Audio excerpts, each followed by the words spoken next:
Good morning. In my devotions today, ran into some more on Abraham and what we now know as Israel. So let's jump right into it. Abraham is being tested in this chapter, and there's actually just a passage that sums this whole thing up. So let's take a look at it. The angel of the Lord called Abraham from heaven a second time. Okay, so the first time that the angel of the Lord called from heaven was to stop Abraham from taking the life of his son Isaac. He felt that the Lord had called him to take Isaac up on this mountain and sacrifice him as a praise offering to the Lord. And here's a response.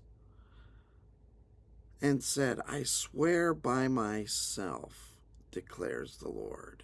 I swear by myself. That's as big as God can do, right?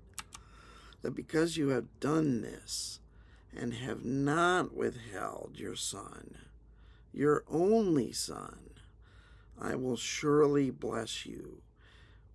Now we know this is not Abraham's only son. We could say his only legitimate son, the only son by his wife Sarah. But in the grand scheme of things, this only son is the one that's going to count the most. Because you have done this and you've not withheld your only son,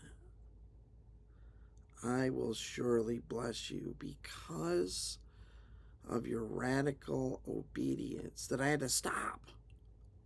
I will surely bless you. So there's a causative connection there. God is saying, I was pretty sure, I knew that you had this level of faith in you, and you have proven me right.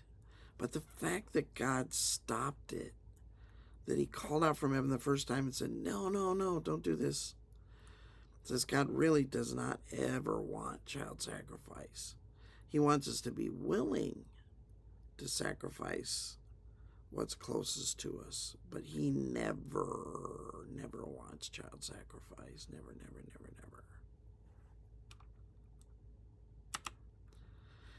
I will surely bless you and make your descendants as numerous as the stars in the sky and as the sand on the seashore.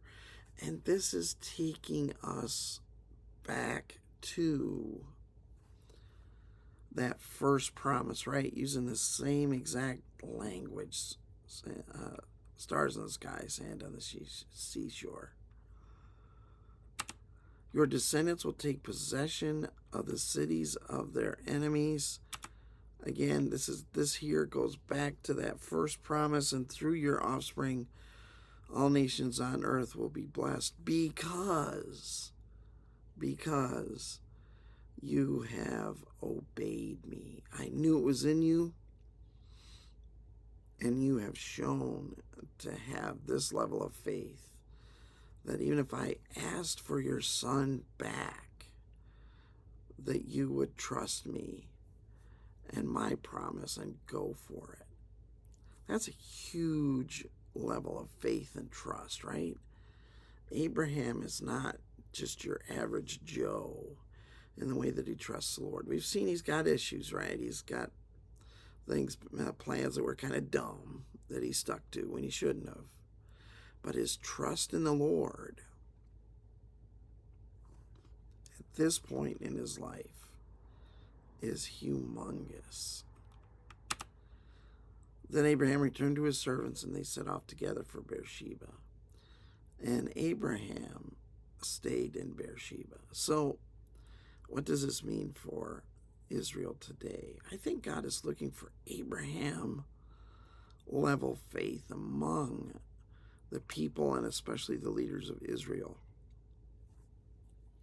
I have to admit, I don't know their situation.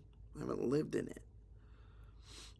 And I don't know who their heroes are over there. But certainly outside the country, we're not hearing of Abraham level faith. Maybe there is in the country itself, but I feel like that person would rise to the top, would become someone that we would hear about and that people would want to emulate, follow, have as their leader. Certainly, there's not anyone of that level of Abrahamic faith